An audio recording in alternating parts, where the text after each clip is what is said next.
నర్సాపూర్ ఒకప్పుడు కాంగ్రెస్ కంచుకోట. అయితే తెలంగాణ రాష్ట్ర ఆవిర్భావం తర్వాత జరిగిన ఏ ఎన్నికల్లోనూ ఈ నియోజకవర్గంలో హస్తం పార్టీ విజయం అందుకోలేకపోయింది.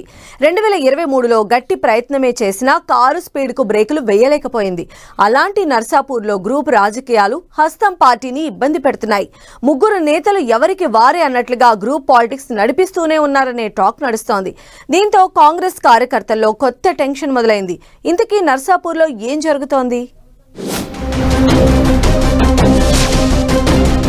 నర్సాపూర్ కాంగ్రెస్ ను గ్రూప్ తగాదాలు టెన్షన్ పెడుతున్నాయి.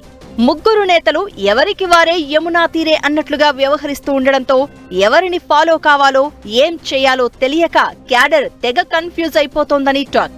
ఎన్నికలకు ముందు కాంగ్రెస్ లో చేరిన మదన్ రెడ్డి, ఎన్నికల్లో కాంగ్రెస్ తరపున పోటీ చేసిన ఆవుల రాజిరెడ్డితో పాటు మరో నేత ఆంజనేయ గౌడ్, ముగ్గురు నేతలు ఎవరికి వారే గ్రూపు రాజకీయాలు చేస్తూ క్యాడర్ ను తికమక పెడుతున్నారనే ప్రచారం జరుగుతోంది. కాంగ్రెస్ లోకి ఎందుకు చేరానా అనే నిర్వేదంలోకి మదన్ రెడ్డి వెళ్లారంటూ నియోజకవర్గంలో గుసగుసలు వినిపిస్తున్నాయి. నర్సాపూర్ నియోజకవర్గ ఇన్ఛార్జిగా ఉన్న ఆవుల రాజిరెడ్డి వ్యవహారం మదన్ రెడ్డి, ఆంజనేయ గౌడ్కు చిరాకు తెప్పిస్తున్నాయట. దీంతో హస్తం పార్టీ పరిస్థితి అస్తవ్యస్తంగా తయారైందనే అభిప్రాయాలు వినిపిస్తున్నాయి. 2023 ఎన్నికల్లో సిట్టింగ్ ఎమ్మెల్యే మదన్ రెడ్డిని పక్కన పెట్టి సునీత లక్ష్మారెడ్డికి బీఆర్ఎస్ టికెట్ ఇచ్చింది. దీంతో కారు పార్టీ మీద అలిగిన మదన్ హస్తం గూటికి చేరుకున్నారు.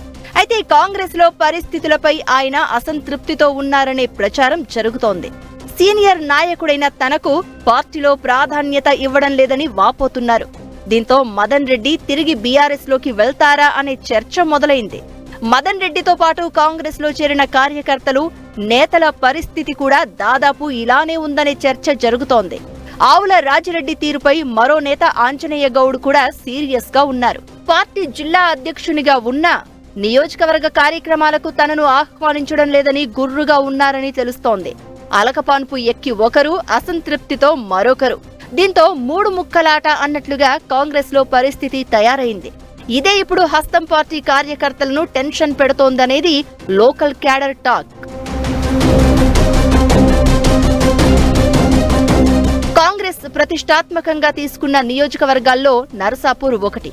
ప్రత్యేక రాష్ట్రంగా తెలంగాణ ఆవిర్భావం తర్వాత జరిగిన ఏ ఎన్నికల్లోనూ హస్తం పార్టీ విజయం సాధించలేదు. నర్సాపూర్లో బీఆర్ఎస్ చాలా స్ట్రాంగ్.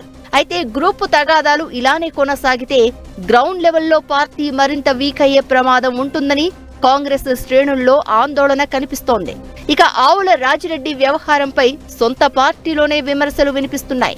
కనీసం ఫోన్లో కూడా ఎవరికీ అందుబాటులో ఉండరని, ప్రభుత్వ పథకాలను జనాల్లోకి తీసుకువెళ్లడంలో విఫలమవుతున్నారని సొంత పార్టీలోనే విమర్శలు వినిపిస్తున్నాయి. అయితే నియోజకవర్గానికి చెందిన ముగ్గురు కీలక నేతల మధ్య సరైన సఖ్యత, సమన్వయం లేదు. అధిష్టానం ఇప్పటికైనా చొరవ తీసుకుని సఖ్యత కుదర్చకపోతే స్థానిక సంస్థల ఎన్నికల్లో ఆ ప్రభావం పడే అవకాశం ఉందని హస్తం పార్టీ నేతలంటున్నారు. ముగ్గురు నేతలు అప్పుడప్పుడు వేదికల మీద కనిపిస్తున్నా, కలిసిపోయినట్లు అనిపిస్తున్నా గ్రూప్ రాజకీయాలు మాత్రం రోజురోజుకు పెరిగిపోతున్నాయనే ప్రచారం జరుగుతోంది. ఈ ముగ్గురికి తోడు జిల్లా గ్రంథాలయ సంస్థ చైర్మన్ గా ఈ మధ్య బాధ్యతలు తీసుకున్న సుహాసిని కూడా ఓ వర్గాన్ని కూడగట్టుకుంటున్నారు. ఏమైనా మూక చెదిరి మూడు ముఠాలైంది అన్నట్లుగా నర్సాపూర్ నియోజకవర్గంలో కాంగ్రెస్ పార్టీ పరిస్థితి మారింది. అధిష్టానం జాగ్రత్తలు తీసుకోకపోతే పార్టీ పరిస్థితి మరింత బలహీనమయ్యే అవకాశం ఉందనే అభిప్రాయాలు వినిపిస్తున్నాయి.